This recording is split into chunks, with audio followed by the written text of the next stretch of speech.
Il pensait que j'étais un fardeau lorsque j'ai perdu mon emploi. Il m'a jeté comme une vieille chaussette sans y réfléchir à 2 fois.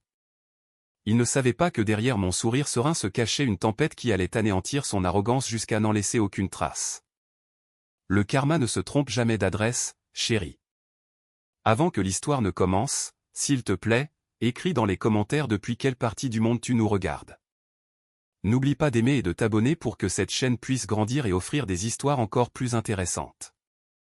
Une pluie torrentielle s'abattait sur Aix-en-Provence cet après-midi-là. C'était comme si le ciel pleurait aussi pour le malheur qui venait de m'arriver. Ou du moins, c'est ce que n'importe qui penserait en voyant mon état actuel. Je suis descendu d'un VTC avec un grand carton entre les mains. La boîte contenait mes objets personnels, des cadres photos, ma tasse préférée, quelques carnets et une enveloppe marron très importante. Je m'appelle Valérie. Aujourd'hui, l'entreprise où j'ai travaillé pendant 10 ans a procédé à une restructuration massive, un plan social d'envergure. Un mot terrifiant pour beaucoup, surtout pour ceux qui ont de lourdes responsabilités financières. Je suis entré dans la luxueuse bastide provençale du quartier Mazarin que nous occupions jusqu'à présent. La maison était grande, imposante et froide. Dans le salon, mon mari, Stéphane, était assis de manière détendue sur un canapé design italien valant des milliers d'euros. Il avait les pieds posés sur la table basse. Ses yeux étaient rivés sur l'écran géant de la télévision qui retransmettait un match de football. Dans sa main, il tenait une tasse de café d'où s'échappait encore de la vapeur. Il ne s'est même pas retourné en entendant le bruit de la porte s'ouvrir. « T'es rentré tôt ?» demanda-t-il sans quitter l'écran des yeux. Son ton de voix était plat, sans la moindre chaleur. J'ai pris une profonde inspiration, serrant le carton plus fort contre moi. « Chérie, nous devons parler de quelque chose. » Stéphane souffla légèrement comme si cela le dérangeait. « Si c'est pour l'argent de ta mère, je t'ai déjà dit de lui faire le virement sur ton salaire. Mon bonus n'est pas encore arrivé. » C'était sa phrase fétiche. Cela avait toujours été ainsi durant les 3 dernières années de notre mariage.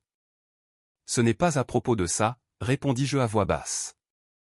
Je m'approchai et posai le carton sur la table en marbre devant lui. Le bruit sourd fit finalement se retourner Stéphane. Il regarda la boîte en fronçant les sourcils, puis me regarda avec une expression interrogative, mêlée de soupçons. « Qu'est-ce que c'est que ça ?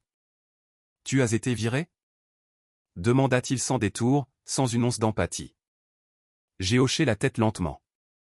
L'entreprise fait des coupes budgétaires. Il y a eu un plan de sauvegarde de l'emploi et ils ont dissous mon département. À partir d'aujourd'hui, je ne travaille plus là-bas. Silence. J'attendais des mots de réconfort. J'attendais une étreinte chaleureuse ou au moins une tape sur l'épaule qui me dirait que tout irait bien, que nous ferions face ensemble. N'est-ce pas là la fonction d'un mariage ? Se soutenir mutuellement quand l'un des deux tombe. Mais ce que j'entendis fut un petit rire cynique. Stéphane éteignit la télévision avec la télécommande et se leva. Il me regarda de haut en bas avec une expression de mépris que je n'avais jamais vue aussi clairement auparavant. « Viré » répéta-t-il d'un ton moqueur. « Fantastique, Valérie, tout simplement fantastique. » Je le regardai, confuse. Le visage de Stéphane se durcit, il s'approcha en réduisant la distance entre nous et me pointa du doigt au visage. « Tu sais parfaitement que notre train de vie coûte beaucoup d'argent. Le crédit de ma voiture, la mensualité pour ma mère, l'entretien de cette maison, tout nécessite de l'argent. Et maintenant tu viens me dire que tu es chômeuse. Mais Stéphane, ce n'est pas ma faute. De plus, tu continues de travailler, tu as un poste de directeur. Ton salaire est plus que suffisant pour nous maintenir un temps jusqu'à ce que je trouve autre chose. » Pas question, m'interrompit Stéphane en haussant la voix. Mon salaire est pour mon avenir, pour mes investissements, pas pour entretenir une chômeuse comme toi. Tu crois que je vais porter tout seul le poids de ta vie ? Mon cœur se serra. Je sentis comme une main invisible me broyer le cœur jusqu'à le mettre en miettes. Un fardeau. Stéphane, pendant tout ce temps, c'est moi qui ai payé 70% des dépenses de cette maison. Le crédit immobilier, l'électricité, l'eau, même les courses mensuelles pour ta mère. J'ai tout pris en charge. Maintenant que je traverse un moment difficile, quel mal y a-t-il à ce que tu prennes le relais pour un temps ? Stéphane éclata de rire. Un rire qui me blessa les oreilles. C'est ton obligation en tant qu'épouse. Tu devrais être reconnaissante que je t'ai épousée, toi qui n'es rien de plus que la fille d'une famille quelconque. Maintenant écoute-moi bien, Valérie. Il approcha son visage du mien. Ses yeux brillaient de haine et d'arrogance. À partir de maintenant, tu n'es plus ma responsabilité. Débrouille-toi toute seule. Je ne compte pas dépenser mon salaire pour nourrir une épouse inutile. Ne me demande pas un seul euro. Compris? Ces phrases sortirent de sa bouche, tranchantes et directes. Débrouille-toi toute seule. Tu n'es plus ma responsabilité. Mon monde sembla s'arrêter un instant. Je regardais l'homme qui avait été mon mari pendant 5 ans. L'homme qui un jour, devant l'autel, avait promis de prendre soin de moi dans la santé et la maladie, dans la richesse et la pauvreté. Il s'avère que sa promesse n'était valable que tant que j'avais de l'argent. Dès que je suis tombé, il m'a jeté sans autre forme de procès. Mais étrangement, je n'ai pas pleuré. Aucune larme ne s'est échappée. La douleur dans mon cœur se transforma lentement en quelque chose de froid, glacial. Ma logique commença à fonctionner plus vite que mes émotions. Je me souvins de l'enveloppe marron qui était dans le carton. L'enveloppe contenait les documents de mon solde de tout compte, une indemnité en or de l'entreprise, car j'étais une employée de niveau senior avec un historique de réussite brillant. Le montant n'était pas une blague. Ajouté à la liquidation des actions de l'entreprise que je possédais en tant qu'employé, le total qui avait été versé sur mon compte personnel ce jour même s'élevait à des centaines de milliers d'euros. Suffisant pour acheter comptant 2 de ces voitures de sport dont Stéphane se vantait toujours. En réalité, je voulais parler de cet argent avec lui. Je voulais que nous l'utilisions pour lancer une affaire ensemble ou pour solder ce qu'il restait du crédit immobilier. Mais après avoir entendu ces paroles, cette intention s'évanouit instantanément. Lentement, les coins de mes lèvres se soulevèrent. Je souris. Ce n'était pas un sourire de tristesse, mais un sourire subtil et lourd de sens. Très bien, Stéphane, répondis-je calmement. Ma voix était stable, sans le moindre tremblement. Si c'est ce que tu veux, à partir de cette seconde, je m'occuperai de moi-même et tu t'occuperas de toi-même. Stéphane sembla un peu surpris par ma réaction nullement hystérique. Peut-être s'attendait-il à ce que je m'agenouille à ses pieds, le suppliant de ne pas m'abandonner, mais en voyant ma sérénité, il parut encore plus irrité. Je suis content que tu sois consciente de ta situation et qu'il ne te vienne pas à l'idée de me demander de l'argent pour l'essence ou pour manger, cracha-t-il de nouveau avant d'attraper les clés de la voiture sur la table. Je m'en vais.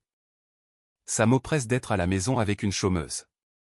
Stéphane partit en claquant la porte si fort que les vitres des fenêtres tremblèrent.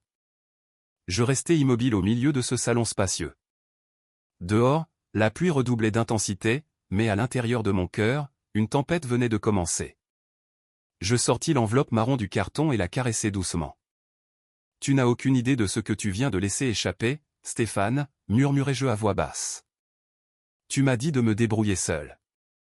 Je le ferai avec grand plaisir, mais n'espère pas profiter d'un centime de cet argent. » Cette nuit-là, je dormis dans la chambre d'amis, non par tristesse, mais parce que j'étais en train d'élaborer un plan pour enseigner à mon mari le sens du mot responsabilité de la façon la plus douloureuse possible. Pour comprendre pourquoi ma douleur était si profonde, mais n'éclatait pas en sanglots, je dois raconter ce qui s'est passé il y a 3 mois. À l'époque, j'étais encore la femme naïve qui croyait que le mariage consistait à donner et recevoir dans notre argent, pas dans mon argent et ton argent. C'était un samedi. Je vérifiais les comptes mensuels de la maison sur la table de la salle à manger. Les chiffres sur la calculatrice me donnaient mal à la tête. Les dépenses de ce mois avaient grimpé en flèche, dépassant largement les revenus combinés que nous étions supposés avoir si Stéphane apportait vraiment quelque chose. Stéphane, l'appelai-je. Il était absorbé par un jeu sur son portable tout en mangeant des apéritifs que je venais d'acheter. Ce mois-ci, la facture de ta carte de crédit est encore montée à plus de 2000 €. Dans quoi as-tu dépensé autant? Il y a beaucoup d'achats dans des boutiques de luxe et des restaurants chers. Stéphane ne se retourna pas. Ses doigts continuaient de danser agilement sur l'écran du portable. Ah, ça, c'est pour régaler les clients, Valérie. Tu sais bien que mon poste de directeur nécessite beaucoup de réseautage. Si je suis radin, les projets ne se font pas. Ce sera compensé quand je toucherai le bonus. Mais le mois dernier tu as dit la même chose. Où est le bonus du mois dernier? Tu as dit que tu l'utiliserais pour payer, mais au final j'ai dû couvrir avec mes économies, protestai-je. Stéphane posa finalement le portable brusquement. Son visage s'assombrit.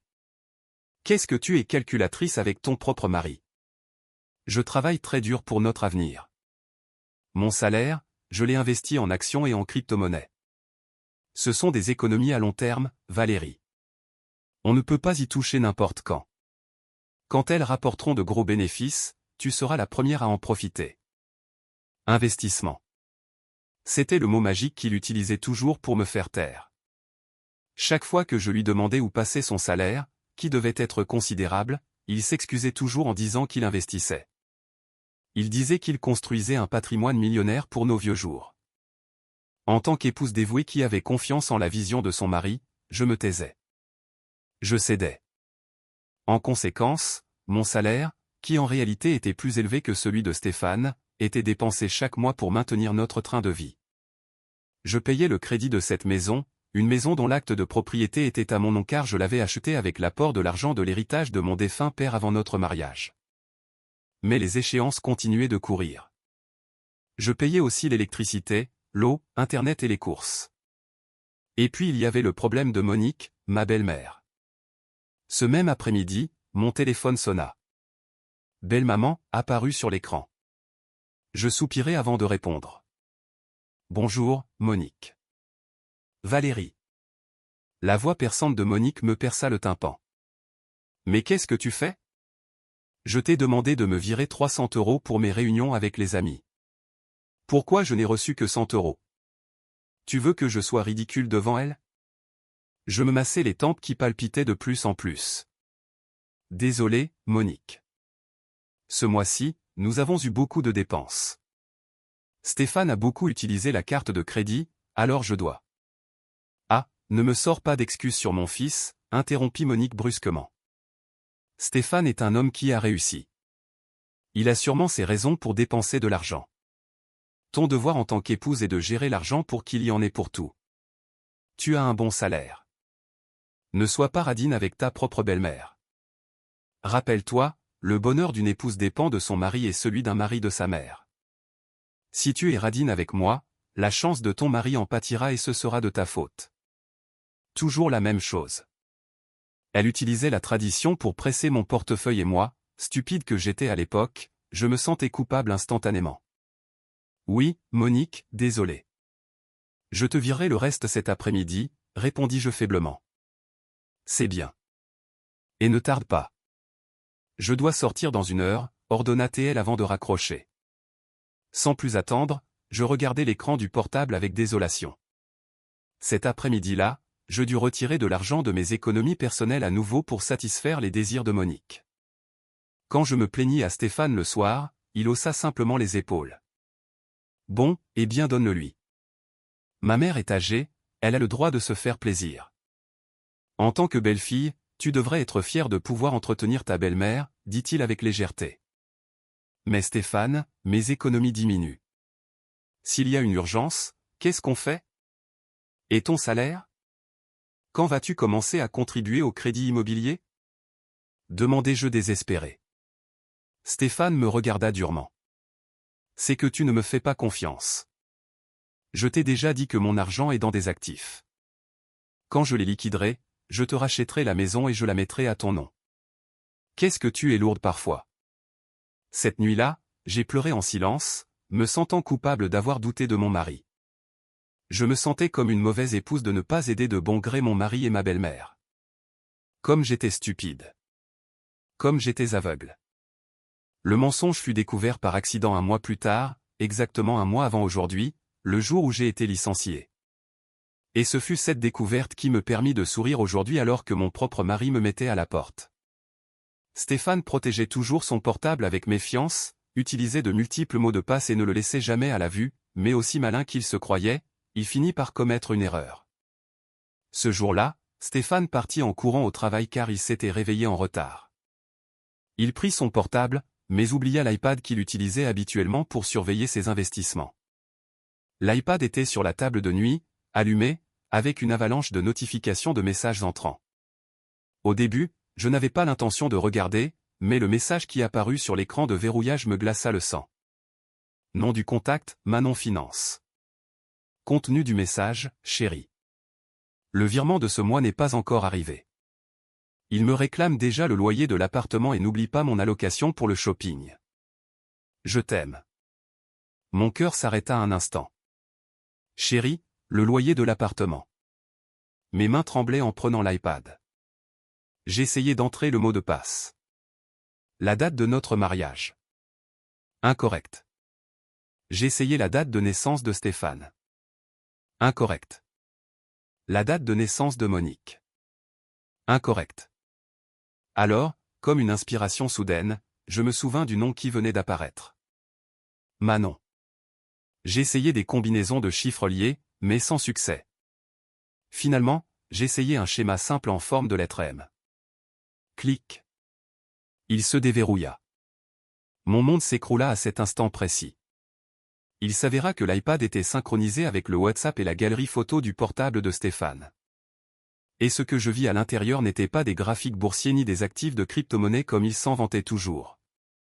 Il n'y avait aucun investissement, zéro. Ce qu'il y avait, c'était un historique de virement. Presque 80% du salaire de Stéphane était viré chaque mois sur un compte au nom de Manon. Le reste, il l'utilisait pour des paris en ligne. Oui, des paris en ligne avec des montants qui me laissèrent stupéfaite, et des virements à Monique qui s'avérèrent être beaucoup plus élevés que ce que je savais. Ainsi, pendant tout ce temps, Monique recevait de l'argent en double de son fils et de moi, qu'elle pressurait avec l'excuse que Stéphane n'avait pas d'argent. Je fis défiler l'écran alors que les larmes commençaient à couler. Il y avait des photos intimes de Stéphane avec une jeune femme, belle et moderne. Manon. Ils étaient partis en vacances à Ibiza pendant que je faisais des heures supplémentaires au bureau. Ils dînaient dans des restaurants de luxe pendant que je mangeais des nouilles instantanées à la maison pour économiser. Et le plus douloureux, c'était leur conversation à mon sujet. Stéphane, patience, Manon. Le distributeur automatique de Valérie vient d'être payé. Je lui dirai de payer ma carte de crédit d'abord. Comme ça le reste de mon salaire pourra être tout pour toi. Manon, ah, ta femme est vraiment bête, n'est-ce pas? Elle gobe tout, Stéphane. Stéphane, c'est pour ça que je la supporte. C'est pas mal, non? Maison gratuite, nourriture gratuite, facture payée. Quand le crédit sera liquidé, je trouverai le moyen de lui prendre l'acte de propriété et ensuite je lui donnerai un coup de pied. Comme ça, on pourra vivre là-bas nous deux. En lisant ça, mes larmes s'arrêtèrent net. La tristesse disparut, remplacée par un dégoût et une colère qui brûlaient en moi. Je serrai les poings si fort que mes ongles s'enfoncèrent dans mes paumes. Ainsi, pendant tout ce temps, je n'étais pas une épouse, j'étais un distributeur automatique, j'étais le sponsor de son train de vie. Stéphane, mon mari, était un parasite caché derrière le masque de chef de famille, pendant que je me tuais au travail pour financer son infidélité. Ce jour-là, je copiai toutes les données de l'iPad sur une clé USB personnelle. Je pris des photos de toutes les preuves, les conversations, les virements, leurs photos répugnantes. Je ne le confrontais pas à ce moment-là. Non, cela aurait été trop facile. J'attendis le moment parfait et aujourd'hui, quand il a dit « Débrouille-toi toute seule », il venait d'appuyer sur le détonateur de la bombe à retardement que j'avais préparée. Il croyait que j'étais faible parce que j'avais perdu mon travail. Erreur monumentale. Maintenant j'avais 24 heures sur 24 pour détruire sa vie lentement, mais inexorablement. La nuit avançait. Dans la froide chambre d'amis, j'ouvris mon ordinateur portable. La première chose que je fis fut d'accéder à l'application de la banque. Je regardais le solde de notre compte joint, dont 90% était mon argent. Très bien, Stéphane, murmurai-je à l'écran. Tu as dit que je devais me débrouiller seul, n'est-ce pas? Eh bien cet argent va retourner à sa propriétaire légitime. En un seul clic, je virai tous les fonds de ce compte vers mon nouveau compte personnel, laissant un solde d'à peine 1 euro, juste assez pour les frais de tenue de compte avant qu'il ne soit fermé automatiquement. Ensuite, je suis allé sur les sites web des compagnies d'électricité et d'eau. Clic. Résilier l'abonnement Internet. Clic. Désactiver le prélèvement automatique de la facture d'électricité. Clic. Bloquer la carte de crédit supplémentaire qu'avait Monique. Le jeu a commencé, chérie. profite de l'indépendance dont tu te vantes tant. Ce matin-là, le soleil filtra timidement à travers les fentes des rideaux de la chambre d'amis, comme s'il craignait de perturber mon repos, qui en réalité n'avait pas été tranquille. Je me suis réveillé avec la tête un peu lourde, non par manque de sommeil, mais par le poids de la réalité qui m'avait frappé la veille. Je suis Valérie, une femme de carrière accomplie, fraîchement licenciée et verbalement expulsée par mon propre mari. Cependant, au lieu de me sentir anéanti, une étrange adrénaline parcourait mes veines ce matin-là. Je me sentais comme un soldat qui vient de trouver la carte des faiblesses de l'ennemi avant que la bataille ne commence. La maison était silencieuse. L'horloge murale marquait 9 heures du matin. Stéphane devait déjà être parti à son bureau, peut-être sans prendre de petit déjeuner, ou peut-être était-il passé par l'appartement de Manon pour recevoir le service matinal dont il se vantait tant dans ses conversations obscènes. Je me levai, fis le lit et allai à la cuisine. Il n'y avait pas de reste de café ni d'assiette sale. Il était vraiment parti sans rien dire. Peut-être s'attendait-il à ce qu'à son retour je lui ai préparé un délicieux dîner, comme une servante fidèle et stupide. Je me préparai une tasse de thé chaud et m'assis à la grande et froide table de la salle à manger. Mon ordinateur portable était toujours ouvert là, l'écran faiblement éclairé montrant le fond d'écran standard. À côté, une petite clé USB argentée, le minuscule objet qui contenait maintenant la vie et la destruction de mon mari. La nuit dernière, je n'avais fait qu'effleurer la surface de sa trahison, de son infidélité et de ses paris en ligne. C'était douloureux, suffisant pour un divorce, mais j'avais besoin de plus qu'une simple raison pour divorcer. J'avais besoin d'une arme létale qui assurerait qu'il ne puisse plus jamais se relever pour me faire du mal ou pour réclamer la moitié de mes biens. Je connectai de nouveau la clé USB. L'écran de l'ordinateur clignota, montrant la série de dossiers que j'avais copiés de l'iPad de Stéphane. Mes doigts dansaient sur le pavé tactile, ouvrant dossier après dossier avec la précision d'un auditeur. Je savais que Stéphane était stupide, mais je n'imaginais pas qu'il fût aussi négligent en laissant ses empreintes numériques. Mes yeux se fixèrent sur un dossier appelé « Projet Fournisseur X », un nom étrange.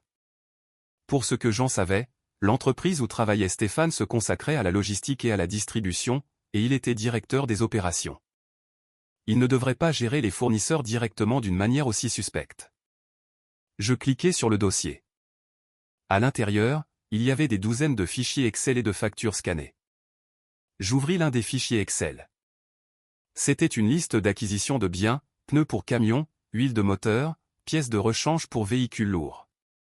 Les chiffres étaient astronomiques, atteignant des centaines de milliers d'euros par mois, mais quelque chose ne collait pas. Le nom du fournisseur qui figurait était « Fourniture Provençale SARL ». Le nom sonnait générique, mais ce qui me fit froncer les sourcils fut l'adresse qui apparaissait sur l'entête de la facture. Rue des Rosiers, numéro 45, Pertuis. Mon cœur s'accéléra. C'était l'ancienne adresse de la maison de Monique, ma belle-mère, avant que nous ne lui payions un appartement en location plus décent près d'ici. La maison de Pertuis avait été vendue il y a 5 ans. Pourquoi Stéphane utilisait-il cette adresse pour un fournisseur de l'entreprise? La curiosité se transforma en une enquête en bonne et due forme. Je cherchais la légalité de cette société au registre du commerce. Le résultat fut nul. Il n'y avait aucune SARL avec ce nom enregistré officiellement avec un siret valide. Je revérifiai les justificatifs de virement dans un autre dossier. Effectivement, le flux de fonds de l'entreprise de Stéphane allait vers un compte au nom d'un tiers et de là, il était divisé et entrait sur le compte personnel de Stéphane et sur celui de Manon. Le sang me glaça.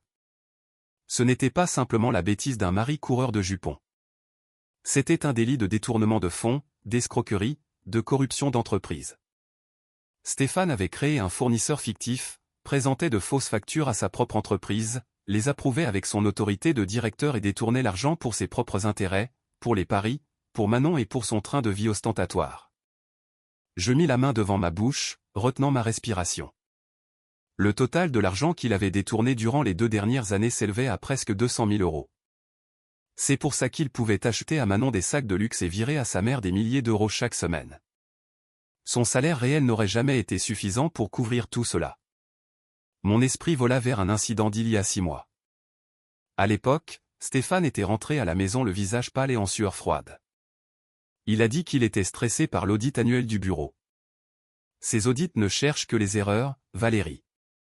Les gens qui travaillent dur comme moi, on nous regarde à la loupe, s'était-il plaint à ce moment-là. Et moi, stupide, je lui avais massé les épaules, je l'avais encouragé et je m'étais même proposé pour l'aider à organiser ses rapports. Offre qu'il avait bien sûr rejetée catégoriquement en prétextant la confidentialité de l'entreprise. Il s'avère qu'il n'était pas stressé par le travail dur, mais par la peur qu'il découvre son vol. « Tu es fini » murmurai-je à l'écran de l'ordinateur. Ma voix sonnait froide, même pour mes propres oreilles. Cette arme était bien plus puissante que la preuve de l'infidélité. Si j'utilisais la preuve de la tromperie, au mieux j'obtiendrais le divorce. Mais avec la preuve du détournement de fonds, j'avais la clé de sa cellule. Je pouvais l'envoyer en prison quand je le voulais.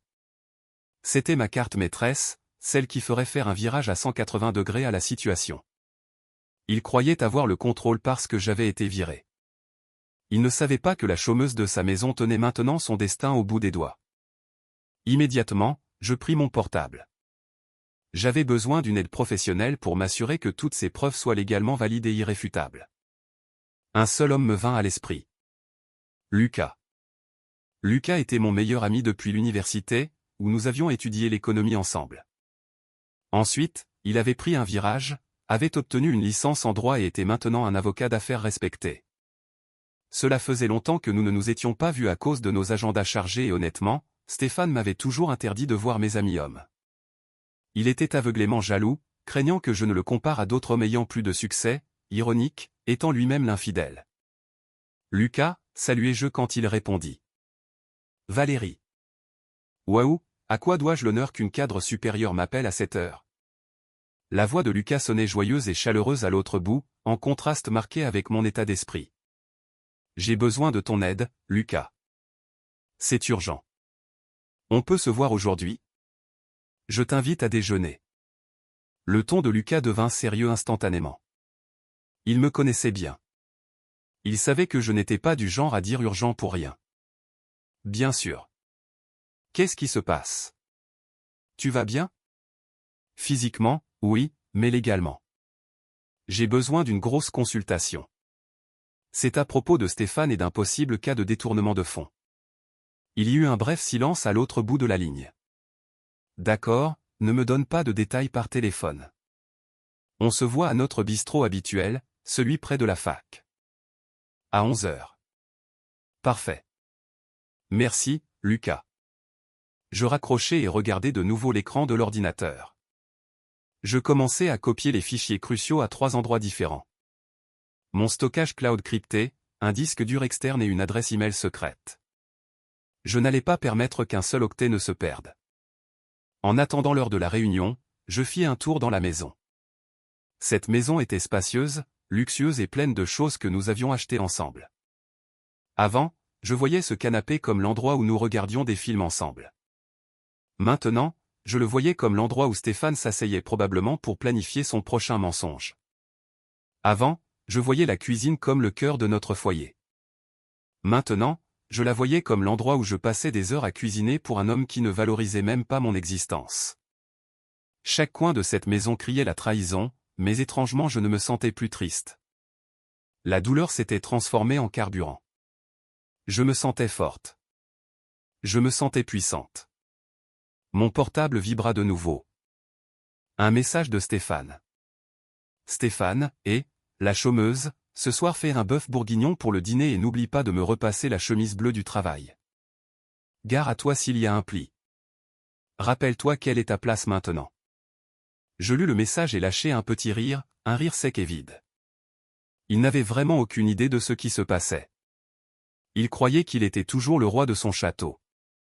Il croyait que sa menace d'hier avait été suffisante pour me transformer en une esclave obéissante. Je ne répondis pas à son message. Je laissai tomber. Qu'il pense que je boudais ou que je pleurais dans un coin. La vraie surprise n'avait pas encore commencé.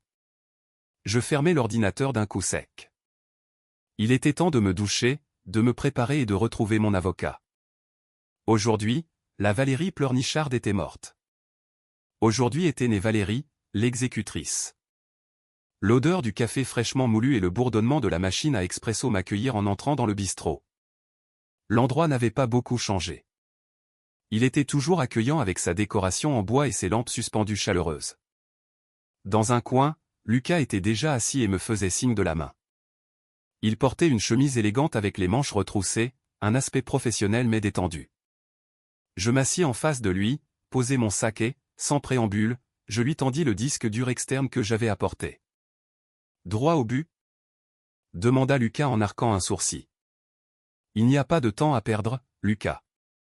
Je dois avoir un coup d'avance avant que Stéphane ne se rende compte de quelque chose, répondis-je en commandant un café allongé, noir, sans sucre, amer, comme ma vie à ce moment-là.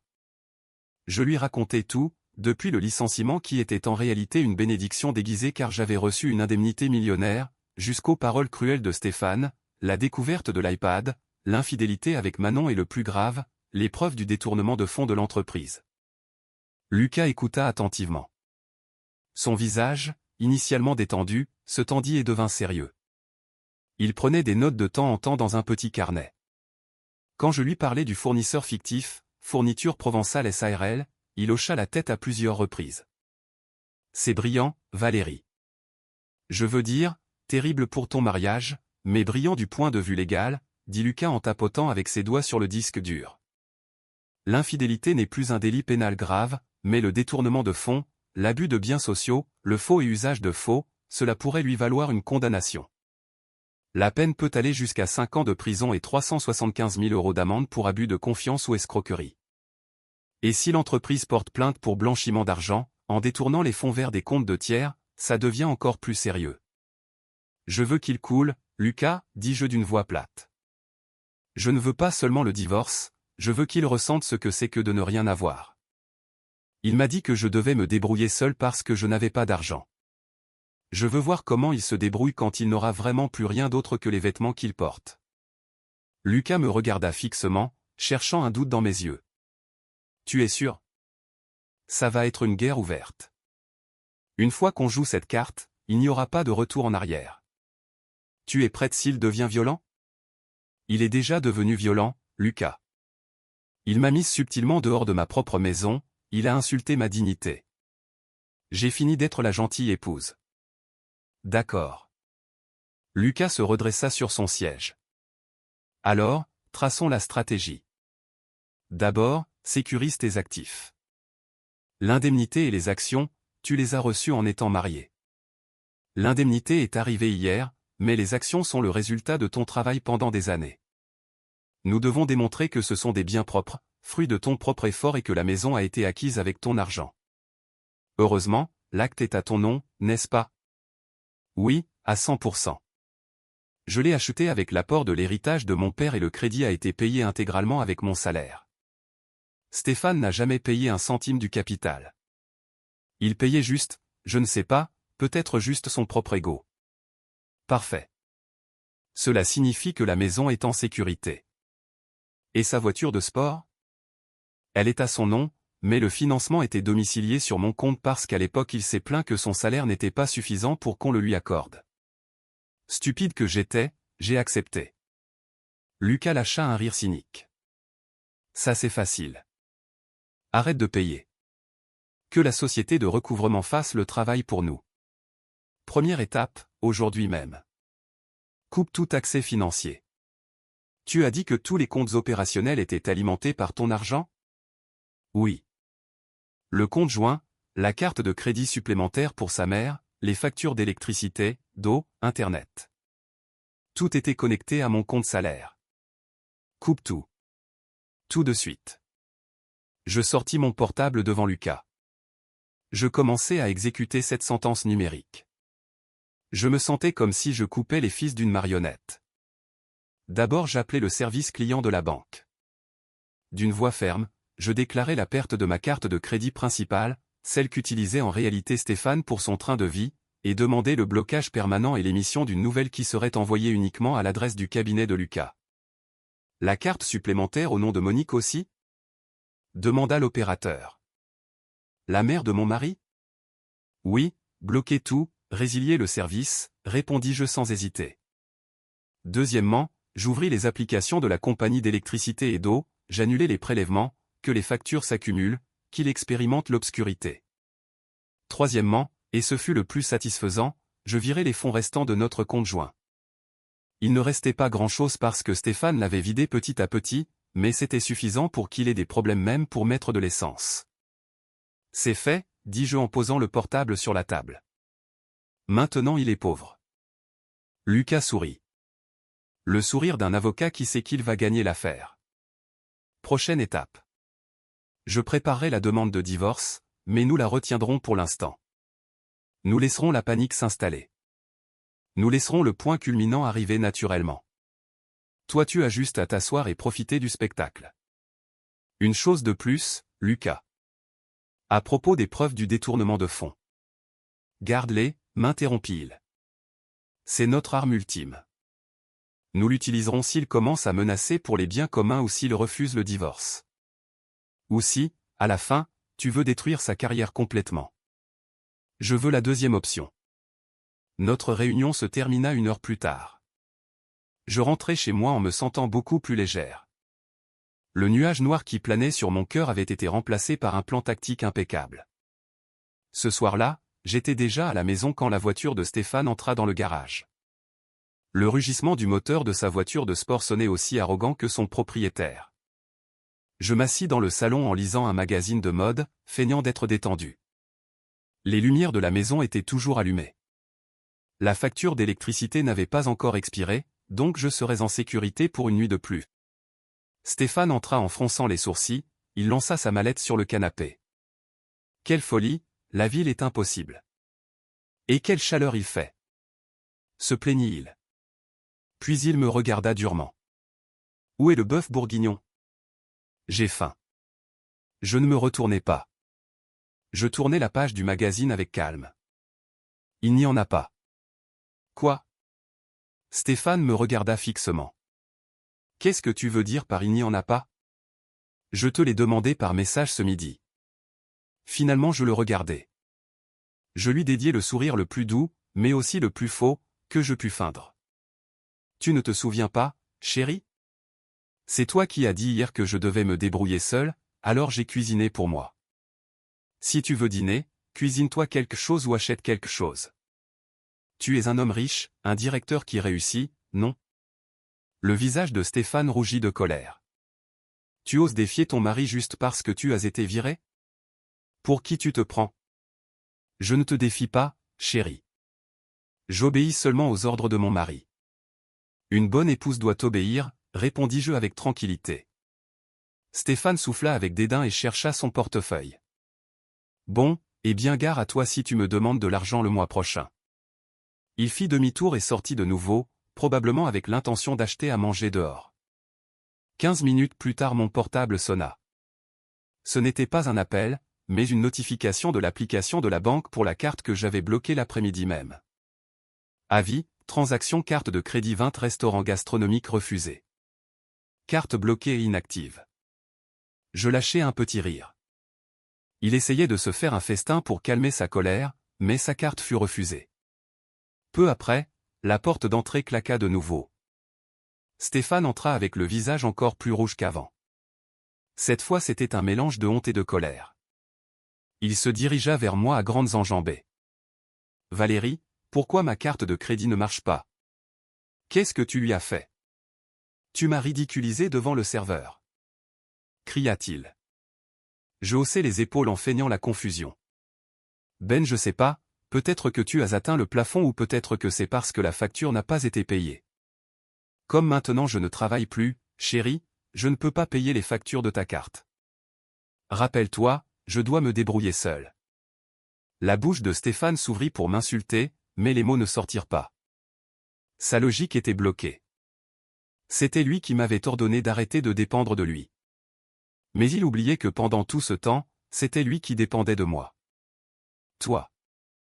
Il me pointa de sa main tremblante. Tu l'as fait exprès, n'est-ce pas? Exprès de quoi, chérie? Demandai-je innocemment. Je fais juste ce que tu m'as demandé.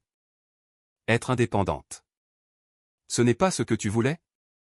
Cette nuit-là, pour la première fois en 5 ans de mariage, Stéphane alla au lit le ventre vide parce que son orgueil était trop grand pour manger des nouilles instantanées et son portefeuille était vide parce qu'il avait dépensé le liquide en essence.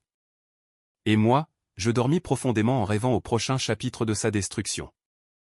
L'ambiance à la maison durant les 3 derniers jours ressemblait plus à un champ de bataille de la guerre froide qu'à un foyer. Il n'y avait pas d'assiette cassée ni de crise hystérique, juste un silence tendu et des regards qui se croisaient comme des poignards. Stéphane restait accroché à son ego stratosphérique. Après l'incident de la carte de crédit refusée au restaurant de luxe, il rentra à la maison avec un ressentiment palpable, mais aussi avec une confusion évidente. Il essayait d'agir comme s'il était la victime, comme si j'étais l'épouse sans cœur qui avait coupé l'accès aux finances d'un mari travailleur. Il oubliait qui payait cette carte chaque mois. C'était vendredi soir.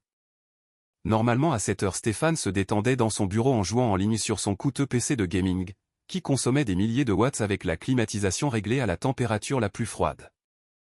J'étais assise dans le salon, éclairée uniquement par une petite lampe de lecture, lisant un roman et savourant une tasse de camomille. J'attendais exprès. Selon mes calculs, le délai pour payer les factures d'électricité et d'internet expirait ce jour-là à 23h59 et comme j'avais annulé le prélèvement et ne les avais pas payés manuellement, le système automatique ferait son travail. Les aiguilles de l'horloge murale bougeaient lentement. Les secondes passaient. Exactement à minuit et 1 minute. Clac. Toute la maison fut plongée dans une obscurité soudaine. Le bourdonnement du frigo s'arrêta. Le doux murmure de la climatisation au loin s'évanouit. Un silence total enveloppa la grande Bastide, rompu uniquement par le bruit des grillons du jardin arrière.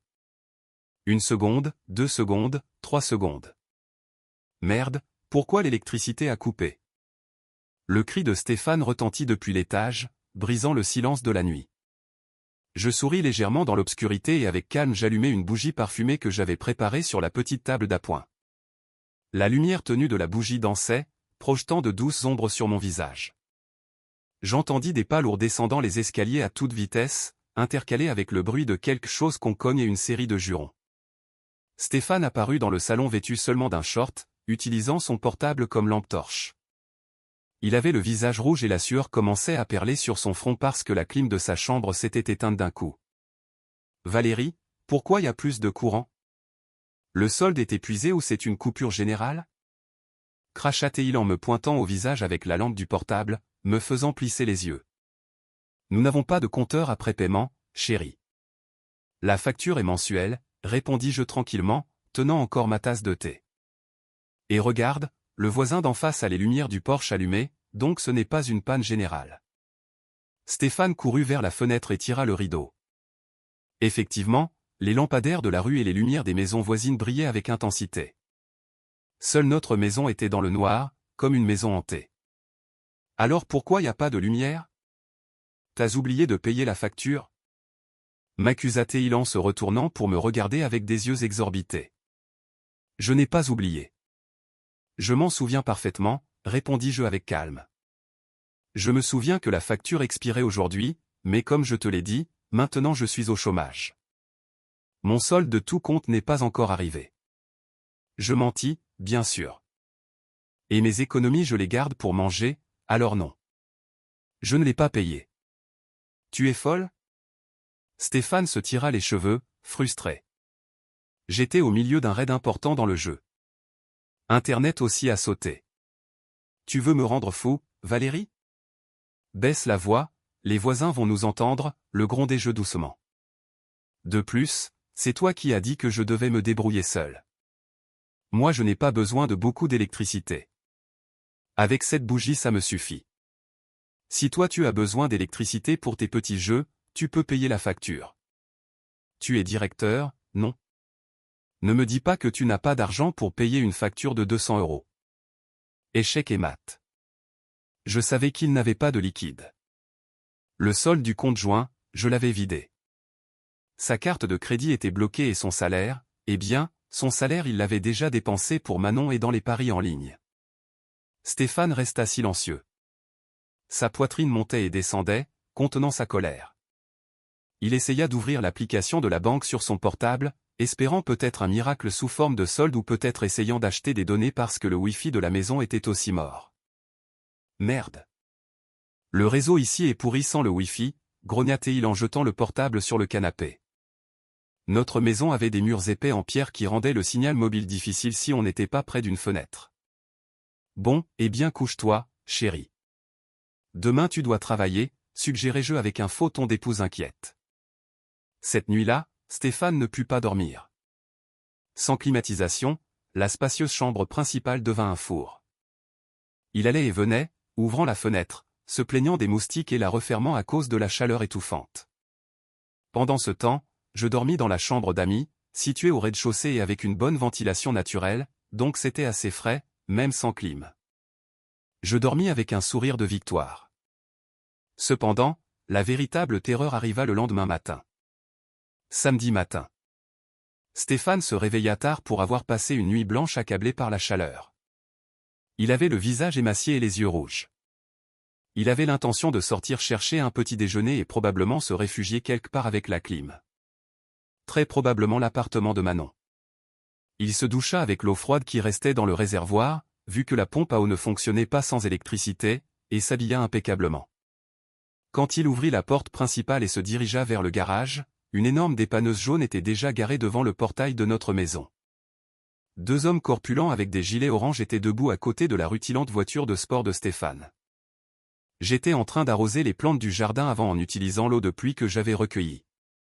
Bien sûr. Quand Stéphane vit la scène, « Et, qui êtes-vous? Qu'est-ce que vous faites près de ma voiture ?» cria Stéphane en paniquant. Il courut vers eux. L'un des hommes, qui avait un tatouage sur le bras, s'avança avec un dossier à la main. « Bonjour monsieur. Nous sommes de la société de financement. Nous avons un ordre de saisie du véhicule pour impayé et annulation unilatérale du système de prélèvement automatique. » Saisie? Pas question. Je n'ai jamais manqué un paiement. Protesta Stéphane. Son visage était pâle. Cette voiture était son identité. Sans elle, il n'était qu'un homme ordinaire aux yeux de ses amis de la haute société et, bien sûr, à ceux de Manon. Désolé monsieur. Nos registres indiquent que le paiement de ce mois a été rejeté et il y a une instruction de blocage du compte d'origine. Selon le contrat, si le prélèvement est annulé et qu'aucun paiement manuel n'est effectué dans les 72 heures suivant l'échéance, nous avons le droit de sécuriser le véhicule, expliqua l'homme d'un ton plat, mais intimidant. Stéphane se tourna vers moi avec un regard assassin. Valérie, tu as aussi annulé le prélèvement de la voiture? Je me redressai en laissant l'arrosoir au sol. Eh bien, c'est mon compte, Stéphane. Le compte de mon salaire. C'est normal que je l'annule. Je ne travaille plus. Ce serait du gaspillage d'argent de payer pour une voiture que j'utilise à peine. Mais c'est ma voiture de travail. Eh bien paie-la toi-même, répliquai-je avec légèreté. Je suis sûr que ces messieurs acceptent le paiement tout de suite si tu as l'argent. C'est combien la dette, monsieur? 2500 € madame, incluant la pénalité et les frais de saisie, répondit l'agent de recouvrement. 2500 € pour Stéphane. À ce moment-là, ce montant devait sonner comme 250 000. Tu as l'argent, chérie? Lui demandai-je. Stéphane mit la main dans la poche de son pantalon et se figea. Il regarda sa brillante voiture. Puis les voisins qui commençaient à sortir de leur maison à cause du tapage. Madame Dubois, celle de droite, était déjà derrière son portail en train de chuchoter avec son employé. Le président de l'association des copropriétaires, qui passait par là, feignait de balayer le trottoir, mais ses yeux nous observaient avec attention. La honte. C'était ce que ressentait Stéphane à ce moment-là. Son orgueil était mis à nu en public. « Monsieur, vous ne pourriez pas me donner un peu de temps? Je paie lundi. Mon bureau est fermé aujourd'hui, supplia Stéphane d'une voix plaintive, très loin de son ton arrogant habituel. Ce n'est pas possible, monsieur. L'ordre est de la retirer maintenant. Vous pourrez récupérer le véhicule à nos bureaux une fois que vous aurez soldé la dette, sentença l'homme. Sans attendre l'approbation de Stéphane, ils commencèrent à accrocher les chaînes de la grue au pare-choc de la sportive. Stéphane essaya de s'interposer, mais le deuxième homme, qui était plus corpulent, le bloqua avec son torse. Ne compliquez pas les choses, monsieur, ou nous devrons appeler la police. En entendant le mot police, le courage de Stéphane s'évanouit. Il recula pas à pas. Ses yeux observaient avec désespoir sa précieuse voiture être traînée de force hors du garage de sa luxueuse maison. Les pneus crissèrent en étant traînés comme s'ils hurlaient la douleur de leur propriétaire. Quand la dépanneuse partit, laissant des traces de pneus sur l'asphalte et un silence humiliant, Stéphane se tourna pour me regarder. Sa respiration était agitée, les veines de son cou étaient saillantes. « Tu es contente » siffla-t-il. « Tu l'as fait exprès pour m'humilier devant les voisins. » « Je n'ai rien fait, Stéphane, » répondis-je avec calme en le regardant dans les yeux sans peur. « J'ai juste arrêté de payer ce qui n'était pas mon obligation. C'était toi qui profitais des commodités de cette épouse inutile. Maintenant ces commodités sont finies. Ça fait mal, n'est-ce pas? Tu crois que je ne peux pas vivre sans toi? » Stéphane sortit son portable de nouveau. « J'ai un plan B. J'ai Manon. J'ai ma mère. Elle se soucie de moi. Pas comme toi, épouse sans cœur. » Il composa un numéro en appel rapide. Je pus entendre faiblement la voix de Manon à l'autre bout parce qu'il activa le haut-parleur avec des mains tremblantes. « Allô, chérie? C'est bizarre que tu appelles si tôt. Dis, tu peux me faire un virement pour le coiffeur aujourd'hui? » La voix mielleuse de Manon s'entendit clairement. « Manon, écoute-moi, j'ai un problème. La société de crédit a emporté la voiture à cause de cette folle de Valérie. Tu peux me virer un peu d'argent? Juste 2500 €, je te le rends quand je touche le bonus, supplia Stéphane, pris de panique. Il y eut un silence à l'autre bout. Quoi? Ils ont pris la voiture? Comment c'est possible? Tu disais que tu étais riche. Tout de suite je n'ai pas autant d'argent. De plus, normalement c'est toi qui me donnes de l'argent. Et maintenant tu m'en demandes? S'il te plaît, Manon, c'est une urgence. Ou demande-le à une amie à toi. Oula. Désolé chérie, ça capte mal. Allô? Allô? Et l'appel coupa. J'éclatai de rire. Un rire authentique qui venait de l'âme. C'est ta maîtresse, c'est ça? Quelle loyauté. Dis donc, on te saisit la voiture et soudain elle perd le réseau. Stéphane écrasa le portable contre la pelouse. Son visage était rouge de colère, de honte et de désespoir. Il ressemblait à un enfant à qui on a pris son jouet de force. Son intégrité mentale commençait à s'effriter. Les fondations de son arrogance, l'argent et les femmes, s'avéraient incroyablement fragiles. Et ce n'était que le début. Le dimanche matin, la situation, loin de s'améliorer, empira. Stéphane n'était pas rentré à la maison la nuit précédente. Après l'incident de la voiture, il était parti en VTC, une image qui contrastait comiquement avec son costume cher, qui sait où, probablement pour aller pleurer chez sa mère. J'ai profité de ce temps seul pour me préparer, non pour partir, mais pour préparer la scène de l'acte final. J'appelai Lucas et lui demandai de venir à 10 h du matin. Apporte tout, Lucas. Les documents originaux, les relevés bancaires, tout. Aujourd'hui on règle ça, lui dis-je. Exactement à 9 h, un taxi s'arrêta devant la maison. Stéphane descendit, suivi par deux femmes que je connaissais très bien. Monique, ma belle-mère, dont le visage s'aigrissait toujours en me voyant, et Manon. Oui, Manon. L'autre osait apparaître chez moi. Manon portait une robe courte et ajustée et d'énormes lunettes de soleil. Elle portait un sac que je savais avoir été acheté avec l'argent de mon mari, ou plutôt, avec mon argent volé par mon mari. Elle regarda ma maison avec un air évaluateur, comme si elle estimait la propriété. Pendant ce temps, Monique marchait le menton bien haut, comme si elle était la propriétaire du château. Je me plantai sur le seuil de la porte les bras croisés. « Quel culot tu as de la mener ici, Stéphane » saluai-je froidement. « Tais-toi, toi » cracha Monique avant que Stéphane ne puisse parler. La vieille dame s'avança en me pointant au visage avec son index, orné d'une grosse bague en or. « Quelle ingrate. En plus de ne pas travailler, tu crées des problèmes à ton mari. Qu'est-ce que tu as fait à mon fils pour qu'on lui prenne sa voiture? Tu as volé son argent, hein? Incroyable. » Le voleur accusant la victime. « Je n'ai rien volé, Monique. Demandez à votre cher fils où est passé son salaire tout ce temps, répondis-je avec calme.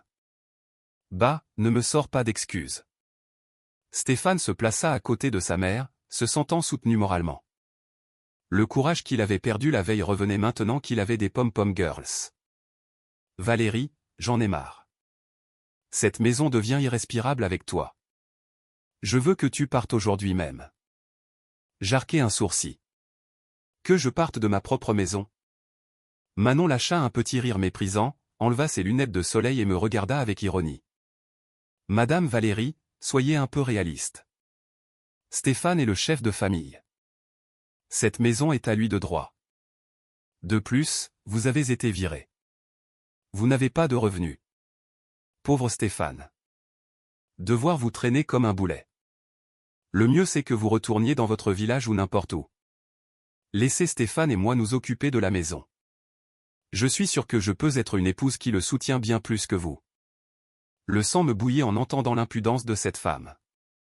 Elle était sous mon porche voulant me virer de la maison que j'avais achetée avec ma sueur et mes larmes tout en s'accrochant à mon mari. C'est ça, intervint Monique. Manon est une bonne candidate pour être épouse. Elle est belle, intelligente et elle n'est pas radine comme toi. Stéphane m'a tout raconté. Tu as bloqué tout l'argent de ton mari, n'est-ce pas? Épouse sans cœur, maintenant rentre, ramasse tes 4 affaires sans valeur et dégage. Que Manon reste ici pour tenir compagnie à Stéphane et à moi. Stéphane sourit satisfait. Tu as entendu. C'est une décision familiale. Tu as 1 heure. Ou j'appellerai la sécurité pour qu'ils te sortent de force. Juste à ce moment-là, une berline noire et brillante entra dans notre propriété, se garant juste derrière le taxi dans lequel ils étaient arrivés. La porte s'ouvrit et Lucas sortit.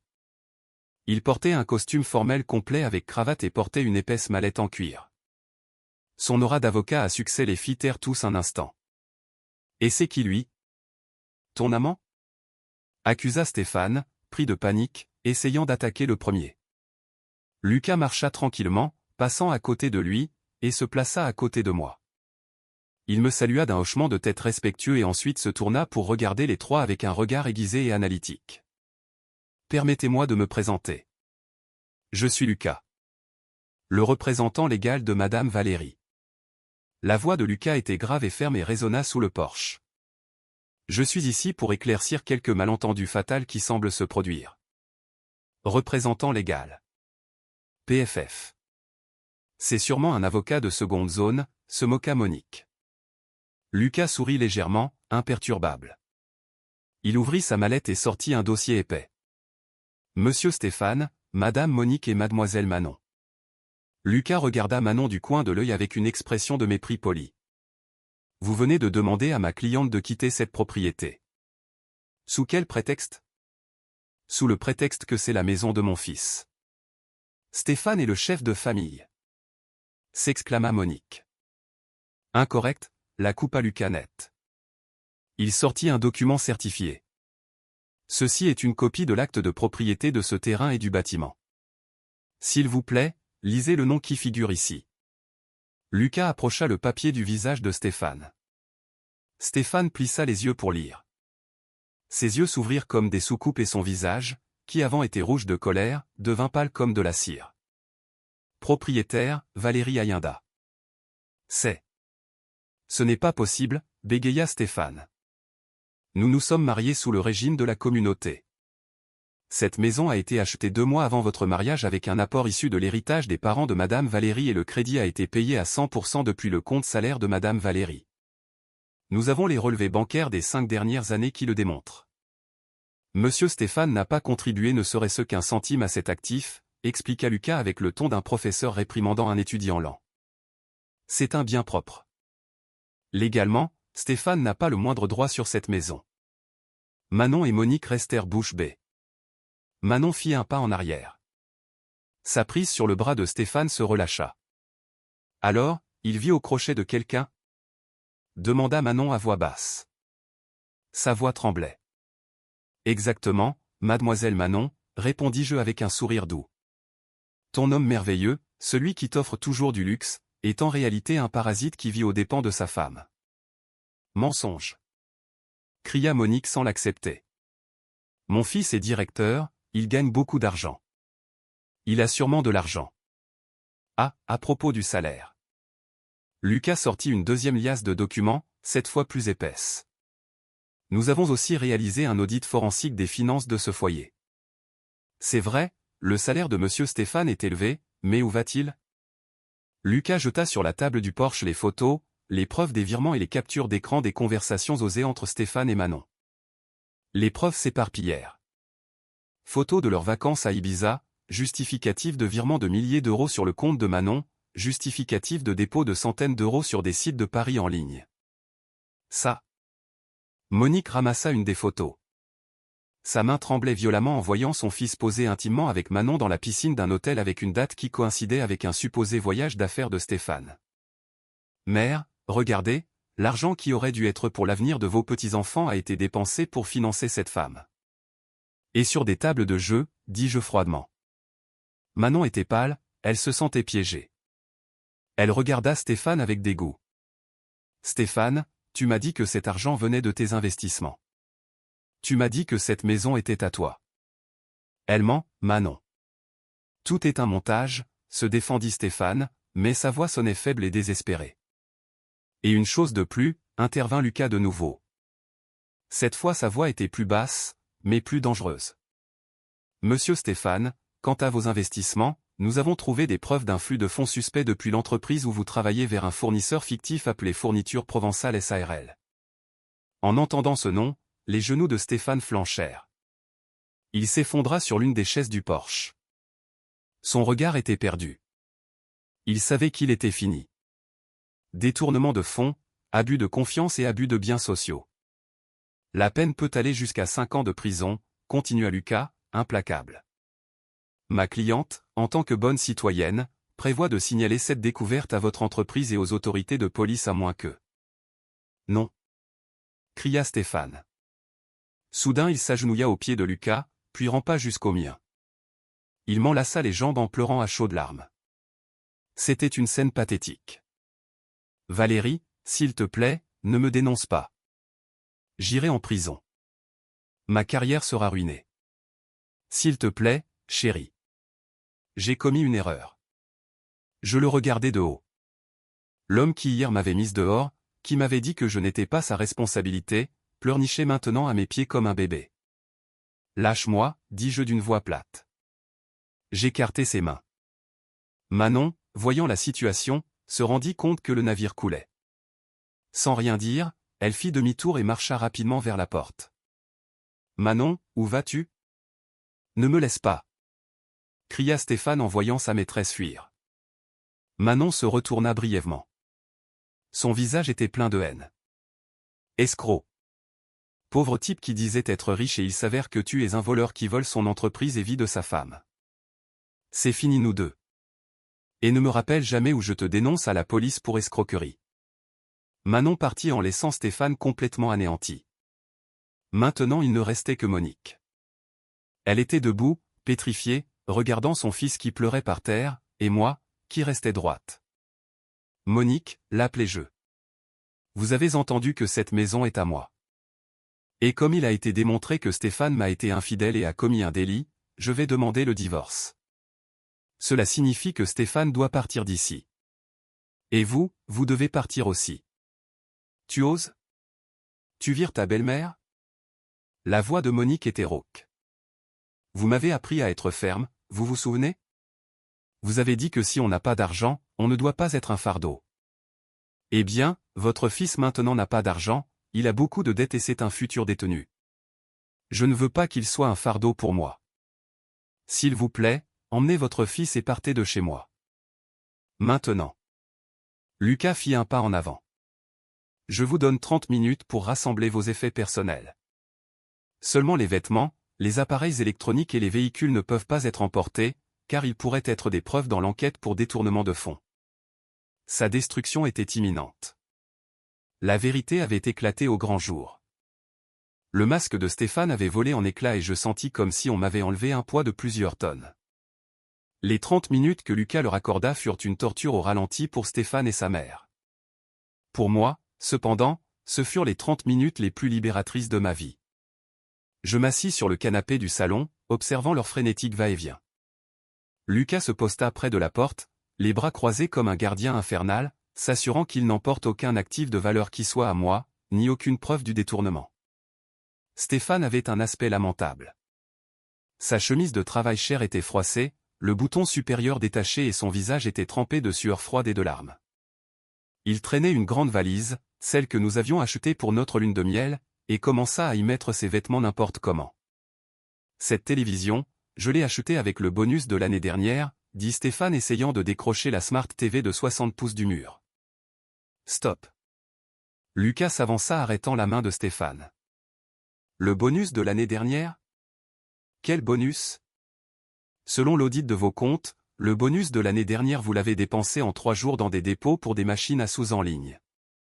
Cette télévision a été achetée le 15 décembre avec la carte de crédit de Madame Valérie. Nous avons la facture qui le démontre. Remettez-la en place. Stéphane grogna, serra les poings, mais n'osa pas défier Lucas. Il savait que Lucas avait l'atout dans sa manche qui pouvait l'envoyer en prison plus vite qu'il ne le pensait. Avec brusquerie, il lâcha la télévision et continua de jeter des vêtements dans la valise. Pendant ce temps, Monique n'était pas en reste dans le drame. Elle pleurait à grands cris tout en serrant sa collection de Tupperware et quelques figurines en cristal du buffet. Ce sont mes trésors. Je ne peux pas les emmener non plus. Vous êtes très cruel. Valérie. Tu es une belle fille sans cœur. Tu jettes ta belle-mère comme si c'était un chien galeux. Se lamentait-elle. Je bus une gorgée de montée glacée, regardant la vieille dame sans une once de compassion. Ces figurines en cristal étaient un cadeau de mes collègues de travail pour la crémaillère. Les Tupperware je les ai achetés en promotion. Qu'est-ce que vous avez acheté pour cette maison vous? Ah, je me souviens. Une fois vous avez acheté un tapis pour la porte de la salle de bain. Vous pouvez l'emmener, madame. Je vous l'offre. Le visage de Monique rougit d'humiliation. Elle relança les figurines en cristal sur l'étagère avec brusquerie, manquant de les casser. Femme arrogante, tu verras. Dieu ne dort pas. Le karma t'atteindra. Dieu ne dort pas. Effectivement, madame. C'est pour ça qu'aujourd'hui la pourriture de votre fils et votre avidité reçoivent leur dû. Content, répondis-je tranquillement. Les 30 minutes passèrent, leur valise était pleine. Ils n'emportaient que des vêtements et des articles de toilette de base. Aucun appareil de luxe, parce que Lucas avait confisqué tous les gadgets de Stéphane comme preuve forensique numérique. Aucun bijou, parce que la bague de Monique s'avéra avoir été achetée avec l'argent volé de l'entreprise et aucun véhicule. Je les accompagnai vers la sortie. Quand la porte principale s'ouvrit, la scène de l'autre côté du portail fit flancher les genoux de Stéphane encore plus. Les voisins s'étaient rassemblés. Madame Dubois, le président de la copropriété et d'autres dames du quartier étaient dans la rue en train de chuchoter et de pointer vers notre maison. Les cris hystériques de Monique et le scandale de la veille avec la dépanneuse avaient été une invitation ouverte pour qu'ils assistent au drame. Ils sortent, regardent, avec des valises, chuchota Madame Dubois assez fort pour qu'on l'entende. On dit qu'elle les a virés, les pauvres. Et dire qu'ils se croyaient importants. Stéphane baissa la tête essayant de cacher son visage. Lui, qui normalement saluait les voisins le menton haut depuis le volant de sa voiture de sport, devait maintenant marcher en traînant une valise comme un vagabond expulsé. La honte devait consumer les derniers vestiges de sa dignité, mais le jugement public n'était pas encore terminé. Le son d'une sirène se fit entendre au bout de la rue, se frayant un chemin parmi la foule de curieux. Une voiture de patrouille de la police nationale s'arrêta juste devant le portail, suivie par une autre berline noire de luxe. 2 agents en uniforme descendirent de la voiture de patrouille. De la berline noire sortit une silhouette qui fit devenir le visage de Stéphane blanc comme du papier. C'était Monsieur Jean, le directeur général de l'entreprise où travaillait Stéphane et aussi une bonne connaissance à moi dans le milieu professionnel. Le visage de Monsieur Jean était dur et froid. Sa mâchoire était tendue par la colère contenue. Monsieur Jean, siffla Stéphane. Sa voix était à peine un murmure. Ses jambes tremblaient tellement qu'il dut s'agripper au portail pour ne pas tomber. Accompagné par les 2 policiers, le directeur s'approcha. Il ne me regarda pas. Son regard était fixé sur Stéphane, un regard de déception d'un leader trahi par l'un de ses hommes de confiance. Stéphane, la voix de Monsieur Jean était grave et autoritaire. J'ai reçu un rapport complet de Madame Valérie et son équipe légale ce matin. Je ne peux pas croire que durant les 5 ans que je t'ai confié les opérations de l'entreprise, je t'ai augmenté, je t'ai donné les meilleures conditions et c'est ta récompense, créer un fournisseur fictif, détourner presque 200 000 € de fonds opérationnels pour des paris et des femmes. Monsieur, je peux expliquer. C'est un malentendu. Stéphane essaya de se défendre, mais sa voix se brisa. Les larmes commencèrent à jaillir de nouveau. Cette fois ce n'étaient pas des larmes de crocodile, mais de pure terreur. Il n'y a rien à expliquer. Les preuves des virements, les fausses factures et le flux de fonds sont déjà entre les mains de la police. Tu as détruit ta propre intégrité, le coupa Monsieur Jean, tranchant. Il se tourna vers les agents. Procédez, s'il vous plaît. Je vous remets l'affaire. L'un des policiers s'avança et sortit des menottes de sa poche. Stéphane Garcia. Vous êtes en état d'arrestation pour un présumé délit de détournement de fonds et blanchiment d'argent. Vous avez le droit de garder le silence et d'appeler un avocat. Le clic métallique froid des menottes se fermant sur les poignets de Stéphane résonna incroyablement fort dans le silence de midi. Non, n'emmenez pas mon fils, cria Monique hystérique. Elle essaya de se jeter sur les policiers frappant le bras d'un agent avec ses mains âgées. Mon fils est un homme bon. C'est une calomnie. C'est la faute de cette épouse sans cœur. Relâchez-le. C'est le pilier de la famille. Le deuxième policier maîtrisa Monique avec fermeté, mais avec politesse. Madame, s'il vous plaît, calmez-vous. N'entravez pas la justice ou nous devrons aussi vous arrêter. Stéphane pleurait inconsolablement. Il me regarda avec un dernier regard suppliant. Valérie, aide-moi. Retire la plainte. Je suis ton mari. On peut arranger ça. Je restai droite sous le porche à côté de Lucas. La brise de midi me caressa le visage, apportant avec elle une incroyable sensation de liberté. Je regardai Stéphane directement dans les yeux. Tu n'es plus mon mari, Stéphane. Tu es un étranger qui m'a volé moi et son entreprise. Rappelle-toi tes paroles, débrouille-toi tout seul. Et bien maintenant débrouille-toi avec tes problèmes légaux tout seul. Je n'ai aucune obligation d'aider un délinquant. En entendant ça, les épaules de Stéphane s'affaissèrent. Son dernier espoir s'éteignit. Il fut conduit à l'intérieur de la voiture de police sous les regards de mépris des voisins. Les flashs des portables des curieux capturèrent le moment de la chute d'un homme arrogant qui avait oublié d'où il venait. Cette vidéo deviendrait sûrement virale dans le groupe WhatsApp du quartier en quelques minutes. Madame Monique, Lucas s'approcha de ma belle-mère, qui continuait de pleurer sur le trottoir. Je vous suggère de chercher un endroit où vivre immédiatement. À partir de ce moment, il vous est interdit de mettre un pied dans la propriété de ma cliente et ne comptez pas sur la pension de votre défunt mari, parce qu'elle sera sûrement saisie pour couvrir les pertes de l'entreprise. Monique vit la voiture de police emmener son fils préféré. Elle était seule, sans argent, sans maison, sans un fils sur qui s'appuyer. Elle me regarda avec haine, mais je vis une peur encore plus grande dans ses yeux. La peur d'une pauvreté réelle. Elle ramassa sa valise avec des mains tremblantes et s'éloigna en titubant de la luxueuse maison dont elle se vantait avant comme si c'était celle de son fils. Elle marcha sans but, suivie par les chuchotements des voisins auprès de qui elle avait l'habitude de se vanter de ses bijoux. Monsieur Jean s'approcha de moi et me serra la main avec force. Je suis vraiment désolé, Valérie. Je regrette ce qui est arrivé à ton mariage, mais merci de m'avoir ouvert les yeux sur la corruption dans mon entreprise. Ton solde de tout compte. Je te garantis qu'il sera traité plus rapidement et j'ajouterai un bonus pour ta collaboration. Merci, monsieur Jean. J'ai juste fait ce qu'il fallait, répondis-je avec un sourire sincère. La voiture de police s'éloigna, emmenant Stéphane vers une cellule. La foule des voisins se dispersa lentement, me laissant seul dans le jardin de ma maison. Cette maison était enfin vraiment à moi, nettoyer des parasites. Nettoyer des mensonges.